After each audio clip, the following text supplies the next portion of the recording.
Le grand débat, et on va parler avec mes invités de tendances pour l'épargne. J'accueille sur le plateau, on va honneur aux dames, commencer par vous. Virginie Fauvel, vous êtes PDG de chez Harvest. Vincent Dubois, présidente de DLPK. Stéphane Vidal, président de groupe Primonial. Et bien sûr, Jean-François Filiatre, directeur éditorial chez Marché Gagnant. Donc, on va déjà dresser un petit peu le contexte, l'environnement général. Stéphane, le paradigme du monde d'épargne, est-ce qu'il a changé depuis le début de l'année ?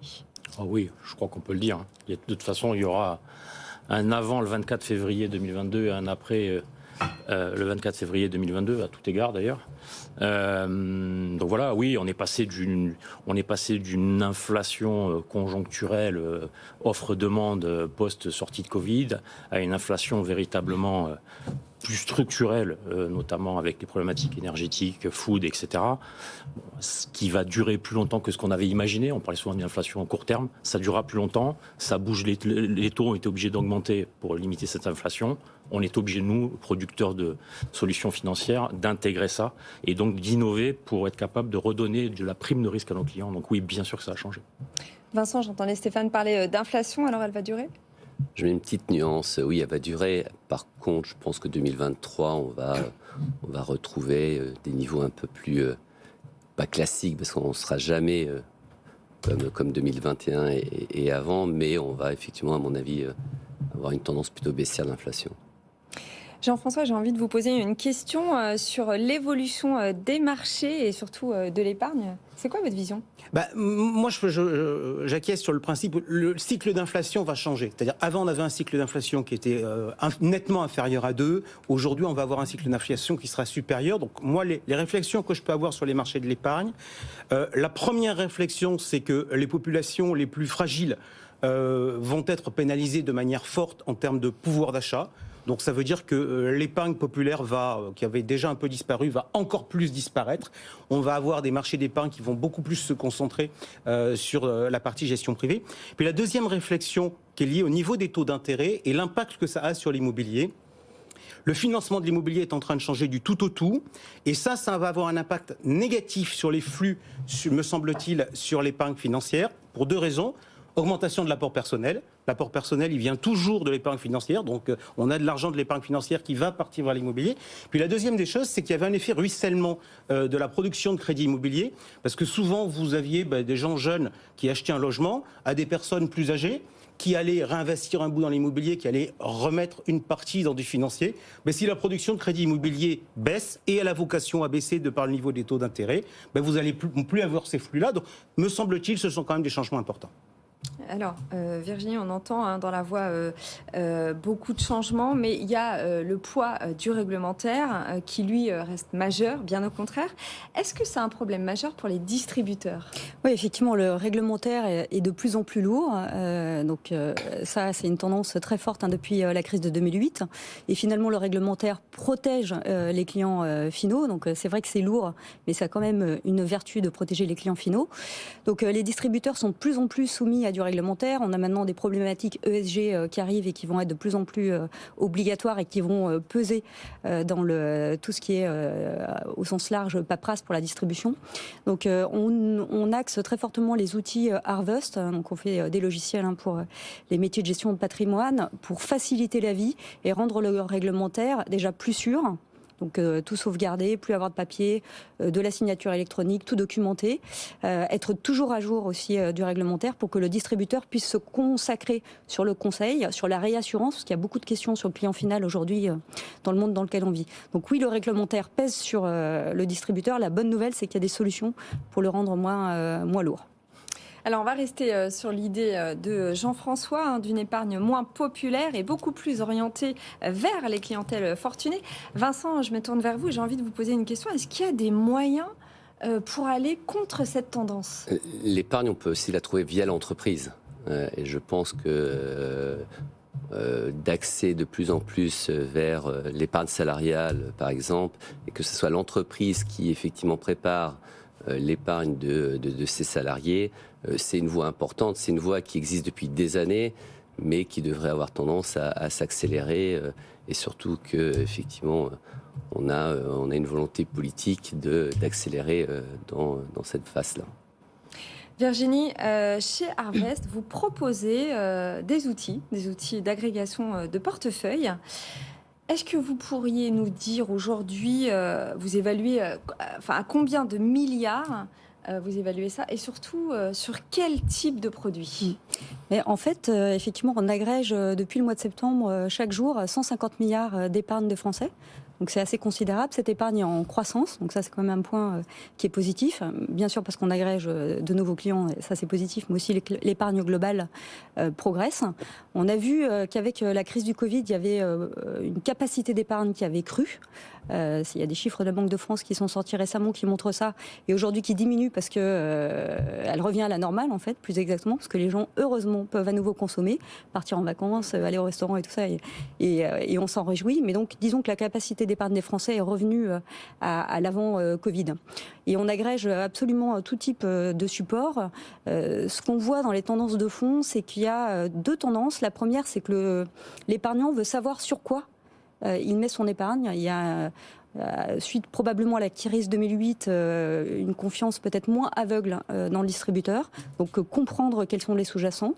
Et donc là, effectivement, on a des outils qui permettent de recalculer tous les sous-jacents. Et le deuxième sujet, c'est qu'il y a des nouveaux produits qui arrivent, comme les produits structurés, les SCPI qui prennent plus de poids. Et on voit aussi que le private equity, qui était réservé à des happy few, c'est-à-dire à quelques personnes très fortunées, arrivent maintenant sur du retail, et donc il y a une banque qui vient de lancer du private equity à partir de 100 €. Donc on voit des changements quand même assez fondamentaux dans l'attente des Français. Mais je crois que le besoin de transparence et de réassurance par le conseiller est encore plus important dans des métiers dans des moments où ça chahute autant qu'actuellement. C'est intéressant ce que vous dites, parce que vous constatez aussi cette réorientation du marché vers le haut de gamme. Alors, le wealth management, est-ce qu'il serait maintenant au détriment du mass market? Non, je pense pas que ce soit au détriment. Ce qui est sûr, c'est que le wealth management est fort en France et continue à accroître. Et je pense qu'il faut se réjouir qu'il y ait des personnes patrimoniales en France.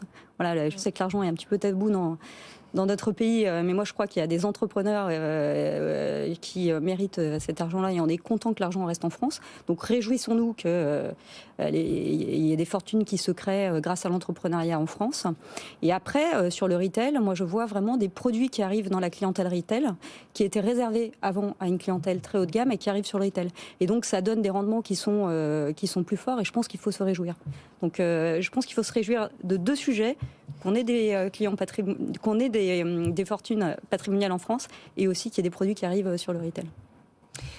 Stéphane, les producteurs notamment de fonds, eux, depuis longtemps, ils ont préféré les grands comptes aux clientèles de détail. Alors j'ai envie de vous dire, ça y est, c'est le coup final? Non, au contraire, j'ai l'impression, alors je suis un peu en décalage par rapport j'ai l'impression au contraire que le grand mot de tous les grands gérants de fonds internationaux, mondiaux, le grand mot est la retailisation. Ils s'aperçoivent que la clientèle institutionnelle, qui est quand même le fer de lance de ces gestions, elle atteint ses limites parfois, ses limites en termes de ratio d'emprise, ses limites en termes de profondeur de marché. Et tous ces grands fonds internationaux sont en train de s'apercevoir que le retail, il n'y a juste pas de limite. On part, c'est un effet de base, on part de rien. Quand on regarde le taux de private equity en France, c'est moins de 1%, mais moins de 1%. Et aux États-Unis, c'est peut-être 5%. Enfin, on part de très loin. Et donc, toutes ces grandes institutions veulent retailiser. Et nous, distributeurs, sur notre partie distributeurs, comme mes camarades, on est très sollicités par ces grands fonds internationaux pour les aider à s'installer, au contraire, dans le territoire national ou en Europe. Jean-François, un commentaire ? Deux commentaires assez rapides. Un sur l'épargne salariale. Il est clair que l'épargne salariale, moi, vous savez, je défends l'épargne populaire. Donc, quand vous avez un employeur qui vous aide à mettre de l'argent de côté, il est clair que c'est plus populaire que quand vous devez vous-même mettre de l'argent de côté. Donc, naturellement, je suis un gros défenseur de l'épargne salariale. Et puisque d'habitude, le jeudi, je viens pour pousser un coup de gueule, je vais quand même en pousser un. Je rappelle quand même un truc tout bête qui s'était passé sous la présidence de Nicolas Sarkozy, où on avait fait l'arbitrage de dire la participation n'est plus forcément de l'épargne et elle peut être récupérée. Et ça, c'est un arbitrage économique en faveur de la consommation que personnellement j'ai toujours contesté parce que je pense que toutes les populations devraient pouvoir épargner et quand finalement ça se fait pas avec de l'argent qu'ils mettent directement mais c'est de l'argent qui sont liés aux résultats de l'entreprise, etc. Donc je continue de plaider pour qu'on réhabilite une participation qui soit pleinement investie et qui soit de l'épargne salariale et non pas du salaire. Donc ça c'est la première remarque. La deuxième remarque que je voudrais faire, juste un peu pour blaguer sur le propos que tenait tout à l'heure Virginie sur le wealth management qui saluait, le fait que les entrepreneurs réussissent. J'attire juste l'attention sur le risque politique que l'on a de ne plus avoir d'épargne populaire, parce que si on considère que l'épargne est concentrée sur certaines couches de la population, à un moment vous allez avoir les débats sur la fiscalité de l'épargne qui vont revenir, et c'est pas pour tout de suite, mais je peux vous dire qu'à mon avis, dans les 2 ans qui viennent, si ça continue comme ça, on va les voir revenir, et ça c'est plutôt pas une bonne nouvelle. Petit point, il y a quand même une croissance effectivement d'installation de plans d'entreprise sur les ETI qui s'est accélérée ces derniers temps, donc ça va dans ton sens. Ouais, mais il y a un enjeu majeur au niveau des petites entreprises, et on rappelle, l'origine de tout ça, c'était quand même l'Offablus, c'était en 2000, c'est il y a 20 ans. Et on a encore du travail à faire. Voilà, on va essayer de mettre un peu de positif avec des solutions dans cet environnement de taux réels négatifs. Stéphane, la nouvelle donne, c'est la fin du fonds en euros. C'est favorable aux classes d'actifs telles que le non-coté quand même. Oui, alors moi j'ai toujours dit, chez Jean-François notamment, que je ne croyais pas à la fin du fonds en euros. Le fonds en euros, je ne vais pas refaire l'histoire, mais c'est un capital garanti et que dans le profiling de nos clients, ça, il a un rôle. Il a eu un rôle moins de performance ces dernières années, mais il a un rôle de profilage des portefeuilles et donc il a eu un rôle. Là, on pourrait dire qu'il va avoir tendance à remonter, puisque les taux remontent. Alors on sait que c'est un gros bateau qui va mettre du temps, mais je pense que les assureurs vont essayer de peut-être sortir quelques réserves pour être dans le vent, si j'ose dire. Voilà. Après, c'est vrai que on a notamment une classe d'actifs qui s'appelle les produits structurés. Avec la nouvelle donne des taux, on est capable de refaire des produits à capital garanti à terme, mais des produits à capital garanti qu'on ne faisait plus depuis plus de 10 ans, voire 15 ans. Voilà, donc oui, évidemment, à côté des fonds en euros traditionnels, à côté des fonds en euros dynamiques qu'on a pu créer les uns les autres, on a maintenant une nouvelle arme pour avoir toujours cette protection du capital qui est importante pour certains de nos clients, mais qui va avoir une espérance de gain supérieure. Donc oui, ça fait partie en tout cas ça, des nouveautés dans les portefeuilles de nos clients à partir déjà depuis 5-6 mois. Et le non-coté, c'est une vraie dynamique ou pas ? Le non-coté, c'est une vraie dynamique. Vous savez que nous, on a lancé très tôt le non-coté chez Primonial il y a peut-être 3 ans maintenant. Ça a été long, ça a été dur, mais ça marche bien. Donc quand on a un résultat, quand on a du track, comme on dit, c'est plus facile pour la version 2. Donc la version 2 se passe extrêmement bien. Mais voilà, c'est une vraie classe d'actifs qui nécessite encore une fois beaucoup de pédagogie. Mais comme souvent quand on innove, il faut beaucoup faire de pédagogie. Et il y a encore du boulot, mais c'est en train de s'installer. Et question quand même Stéphane sur la partie immobilière, parce que vous faites beaucoup d'immobilier avec Primonial REM, très corps. Ouais. Donc le corps c'est le plus sûr, mais c'est ce qui rapporte aussi le moins. Est-ce que il va y avoir dans l'immobilier le besoin aussi de faire un peu évoluer les solutions en se disant va falloir peut-être plus se diversifier pour aller chercher plus de rendement? Oui, il faut recréer de la prime de risque. Alors après, encore une fois, je pense qu'on peut l'associer, le généraliser, et pas qu'à l'immobilier. Derrière une crise telle qu'on la vit aujourd'hui, il va y avoir potentiellement un petit peu de purge. Le mot est pas très beau, pardon, mais un petit peu de purge. Et donc, on va recréer mécaniquement elle est en train de se recréer de la prime de risque, là, puisqu'il y a une décompression des taux en ce moment qui se passe. Donc, on va avoir des opportunités de réinvestissement. Donc ça, c'est une première chose. Après, nous, on est très sensible à la qualité des biens et des locataires, puisque le vrai driver de performance dans les mois et années qui viennent va être le loyer. Et donc, et le loyer, un loyer long terme soutient la valeur dans le tertiaire. Donc il ne faut pas imaginer que demain matin, il faut passer en value add à 100% parce qu'on va recréer mécaniquement de la prime de risque en achetant un peu tout et n'importe quoi. Mais pour répondre à votre question, oui, mettre un poil plus de risque dans nos portefeuilles nous permettront d'accélérer l'augmentation de la prime de risque. J'ai envie d'être très pratique avec vous, Virginie. Quelle classe d'actifs peut être intégrée dans vos outils à destination des professionnels et surtout, quelle tendance voyez-vous se dégager? En fait, c'est ce que je vous disais un petit peu tout à l'heure, comme on voit des nouvelles classes d'actifs qui intéressent les clients finaux et aussi les distributeurs, nous on s'adapte. Donc on a créé une nouvelle plateforme qui connecte les producteurs aux distributeurs, qui permet de faire tout le réglementaire dont on parlait tout à l'heure, tout ce qui est souscription, acte de gestion, enfin c'est vraiment une profondeur qui est très forte.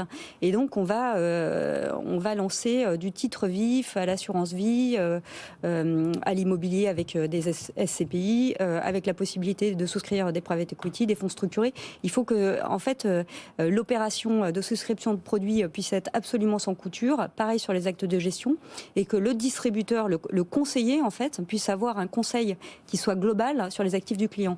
Donc, on a aussi des outils d'agrégation qui permettent d'agréger les comptes qui ne sont pas gérés par le conseiller. Donc si vous avez un conseiller, un CGP ou un conseiller d'une banque privée, il faut qu'il ait la possibilité de voir l'ensemble des actifs et pas uniquement ceux qui sont chez le CGP et chez le banquier privé. Bien sûr avec l'accord du client, on s'entend. Donc vraiment l'idée c'est de ne plus avoir des sujets qui sont silotés, mais une plateforme qui permette de souscrire l'intégralité des produits. Et s'il y a une nouvelle classe d'actifs qui surgit, eh bien on l'intégrera à cette plateforme. Vincent, cette nouvelle donne avec cette épargne peu rentable, est-ce qu'elle va aussi réhabiliter la prévoyance dans la gestion patrimoniale? En tout cas, on l'espère depuis des années. Il rigole parce qu'on en a beaucoup parlé. Il rigole toujours. Il rigole souvent. C'est important. Non, la prévoyance, oui, parce que ça fait partie de l'ensemble d'une analyse patrimoniale. Et c'est vrai que c'est le parent pauvre, des fois, de la gestion de patrimoine. Et pourtant, c'est une pièce essentielle dans beaucoup de cas. Donc, on espère toujours que, effectivement, les modèles qui utilisent la prévoyance soient de plus en plus utilisés. Ouais. Jean-François ? Là-dessus, on pourrait lancer le débat, parce qu'en fait, c'est assez drôle. Alors, premièrement, il y a un truc, à mon avis, qu'on savait, mais là maintenant qui est définitivement acté, c'est qu'on réhabilite la gestion de patrimoine. Avant, on faisait du fonds en euros, on s'emmerdait pas, et UKID, UKIDA. Donc maintenant, on réhabilite la gestion de patrimoine avec des nouveaux produits. Moi, j'avoue, j'adore, parce que ça donne un terrain de jeu pour faire de la pédagogie, pour expliquer les choses aux gens, qui est absolument colossal. Et donc, dans ce qu'on peut expliquer aux gens, c'est que dans la gestion patrimoniale, quand vous interrogez les gens, le premier réflexe, c'est de dire je mets de l'épargne de côté pour faire face à des coups durs. Sauf que la gestion du coup dur, elle peut se traiter de deux façons. Elle peut se traiter par l'épargne ou elle peut se traiter par la prévoyance. Et c'est vrai qu'on l'a oublié. Alors, le match, il va être compliqué, Vincent. Parce qu'aujourd'hui, l'épargne, coup dur, le court terme, ça ne rapportait plus rien, ça va commencer à rapporter. Donc, mais là-dessus, il y a vraiment de vrais enjeux en termes de pédagogie, en termes de structuration patrimoniale de ce que les conseillers peuvent proposer aux clients. Allez, 1 minute chacun pour un mot de conclusion. On va commencer avec vous, Stéphane Vidal. Vous avez une culture d'innovation chez Primonial. Quelle innovation aimeriez-vous faire aujourd'hui ? C'est un métier, l'innovation. Et c'est dur, c'est pour ça que c'est difficile à prononcer. Mais ce que je vous disais, c'est que, alors vous savez, on gère plusieurs classes d'actifs assez complets, assez globales. Sur la partie asset management, je pense qu'on a toujours des thématiques nouvelles et qui se renforcent avec la crise. Là, on lance par exemple très bientôt un fonds sur la relocalisation, le re-ensuring, parce qu'il va y avoir, comme sur l'ISR, des flux qui vont arriver sur cette classe d'actifs nécessaires. La crise énergétique, tout ce qu'on vit depuis 2 ans. Donc voilà, il faut qu'on innove là-dessus. Il faut qu'on innove sur la partie aussi... Sur les nouveaux métiers qu'on peut faire, c'est-à-dire que la financière d'échiquier, par exemple, maintenant a aussi un rôle de conseil en allocation d'actifs pour les produits structurés, puisque ce sont des produits qui sont au goût du jour aujourd'hui et qui vont plaire encore quelques années. Voilà, donc il faut qu'on remette en question nos modèles, mais moi je suis un optimiste de nature, et après une crise ou après une décélération, il y a toujours une réaccélération. Donc je suis assez optimiste. Innovant. Vincent, l'épargne, est-ce qu'elle est seulement individuelle ou est-ce que les distributeurs doivent aussi chasser sur d'autres marchés comme les entreprises ? Ils chassent déjà sur les entreprises. Alors c'est vrai qu'on avait plutôt tendance à les appeler les personnes morales et on voyait plutôt les holdings en tant que tels, mais ils vont directement sur l'entreprise, étant donné qu'ils ont accès aux chefs d'entreprise.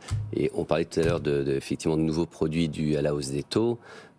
Forcément, les entreprises vont aller chercher des produits de placement de trésorerie, compliqués autrefois effectivement de proposer lorsqu'on était en taux négatif, à aujourd'hui, les CGP en l'occurrence sont capables effectivement d'attaquer un peu plus.